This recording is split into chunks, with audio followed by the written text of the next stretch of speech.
Selamat datang di konten Biji Matamu. Konten seputar topik-topik bisnis gitu ya, bisnis kopi khususnya berdasarkan biji mata gua, ya perspektif gua.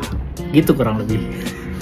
Ini udah konten ketiga ya. Jadi korban berikutnya kita akan bahas. Mari kita mulai. Zara, Lena, Maria, Elisa, Hamburg, London, Hong Kong, Christina. Alright, ini dia pertanyaan dari arifawal.udin ya. Buat naikin loyalitas dan totalitas pegawai gimana Uncle? Simpelnya gimana biar rasa memilikinya tinggi? Wah, berat banget nih. Nah, teman-teman perlu dipahami dulu ya, loyalitas atau apa ya, rasa memiliki atau ownership itu di luar kendali kita. Jadi di luar kontrol kita.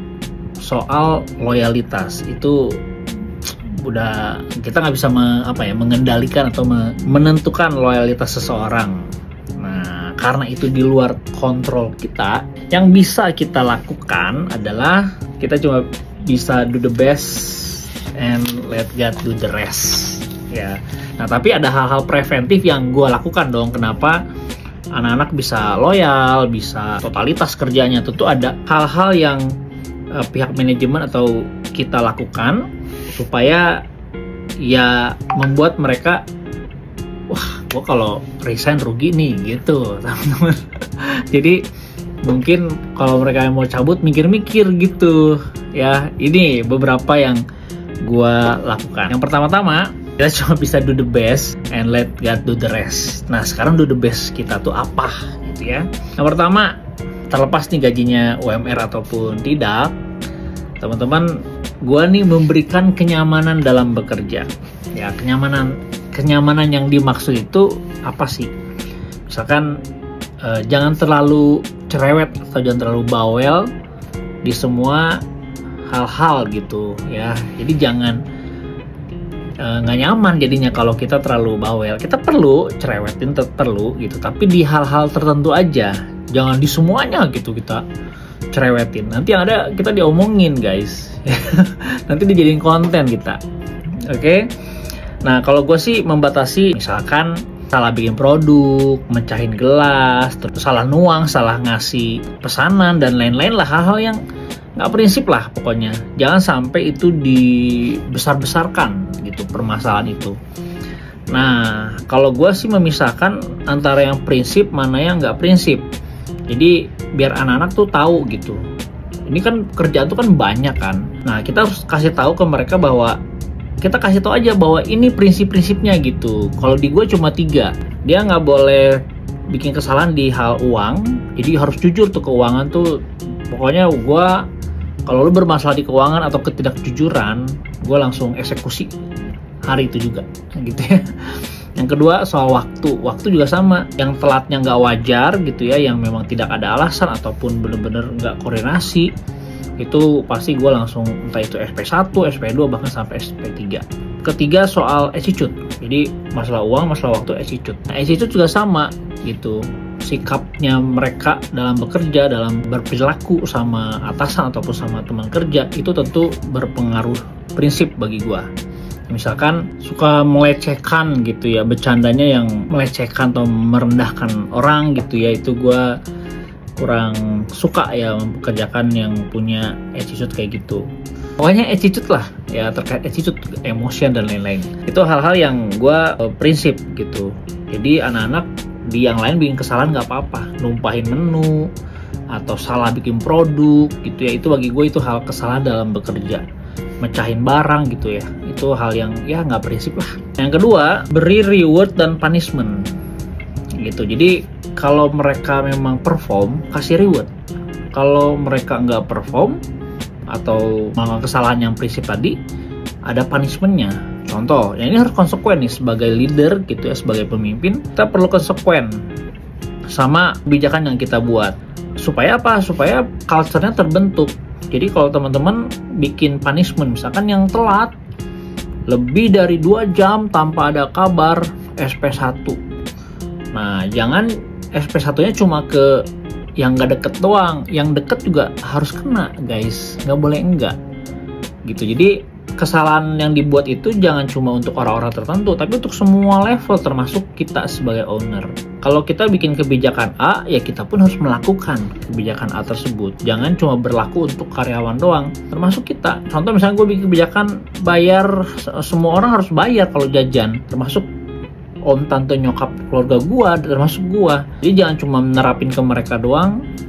Namanya juga owner kan bisa suka-suka. Nggak gitu guys, kita mau bikin sistem, jadi harus konsisten dan konsekuen. Berlaku di lu, berlaku di karyawan. Reward, kalau dia perform ya kasih reward. Even itu lu mau kasih something ke dia gitu. Fighting for, buat kita kan terlihat tuh orang-orang yang perform, itu kita kasih reward. Jangan enggak ya. Jadi balance lah intinya. Yang ketiga, bonding sama kru gitu ya. Mungkin jangan cuma kerja mulu gitu ya, makan-makan, ajak mereka makan-makan, jalan-jalan, terus outing, mungkin healing, ajak ke tempat-tempat yang belum mereka pernah datengin atau nggak kepikiran untuk didatengin. Gua rasa kalau mereka pakai uang sendiri buat makan di satu restoran tertentu gitu ya, kayaknya mereka juga nggak mau gitu. Misalkan lu ajak makan di pagi sore misalkan, atau ajak main zipline gitu ya. Mungkin kalau pribadi sendiri nggak mau gitu keluarin duit buat bayar zipline gitu ya. Tapi karena kita ajak mereka ke tempat-tempat yang mungkin mereka nggak berani buat masukin, bawa mereka ke sana, bonding sama mereka, ya spend time sama mereka. Gue cukup sering tuh kayak gitu.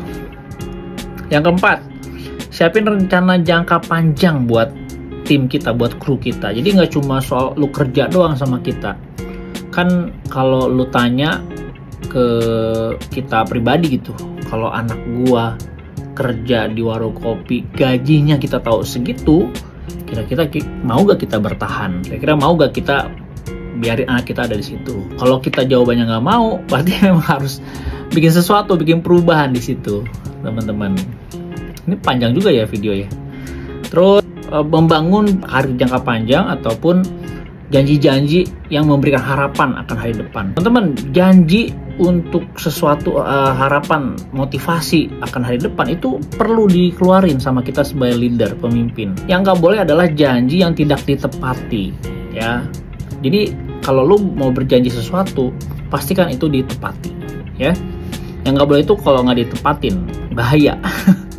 Lalu yang kelima, ini terakhir kalau dari gua, pahami konsep tujuan. Karena kita pada dasarnya loyal dengan tujuan kita, bukan sama brand tertentu. Gua pribadi, gue nggak loyal sama satu brand tertentu, enggak. Tapi kita loyal pada mimpi-mimpi kita. Jadi justru arahkan bahwa kita harus bangun satu konsep. Kalau kerja itu bukan lu akan stay selama-lamanya di sini, loyal sama gua, jangan. Gue selalu bilang di tim Uncle Joe, kita itu sama-sama mau mencapai sebuah tujuan, sebuah impian. Jadi gue sama tim itu memanfaatkan Uncle Joe Kopi ini sebagai sebuah kendaraan untuk mencapai tujuan, mencapai impian. Sebagai contoh, jadi gue bangun nih pemahaman ini ke teman-teman kru. Misalkan nih, gue tuh punya kereta gerbong, gue dari stasiun Bogor mau ke stasiun kota. Tapi kalau di antara barista gue ini punya tujuan mau ke Bekasi, dia nggak mungkin ikut gue sampai ke Jatinegara, sampai ke stasiun kota dong. Berarti makin jauh sama tujuan dia. Dia harus turun di Manggarai buat transit untuk dia ke Bekasi. Tapi kalau dia di Bogor, ayo sama-sama nih naik gerbong gue sampai ke Manggarai. Jangan lu bablas ikut gue ke stasiun kota. Jadi makin jauh tujuannya. Nah, pemahaman ini yang gue bangun. Kalau lu ikut Uncle Joe, tujuan lu mau ke Depok, ya udah turun di Depok gitu. Jangan sampai ke stasiun kota, makin jauh sama tujuan lu, sama mimpi-mimpi lu. Jadi gue bangun pemahaman ini di teman-teman, di anak-anak bar. Nggak selamanya lu akan ada di Uncle Joe. Pokoknya yang lu harus loyal itu adalah kepada mimpi-mimpi lu, kepada impian lu, bukan sama Uncle Joe loyalnya. Kalau selama lu kerja di Uncle Joe bisa membawa lu semakin dekat kepada impian lu, ayo bertahan di situ. Tapi kalau enggak, kalau malah makin jauh kerja di tempat gua, ya jangan gitu, tinggalin gitu loh. Jadi pemahaman ini yang gue bangun sama anak-anak. Nah dari situ mereka sibuk dengan kita, ya udah bekerja pada normalnya gitu ya. Dan nanti kalau memang tujuannya semakin deket ya bagus gitu, dia akan loyal juga sama kita. Tapi kita arahkan bahwa loyal itu sama mimpi, sama tujuan kita, bukan sama brand Uncle Joe. Jangan guys, loyal sama impian kalian, loyal sama mimpi.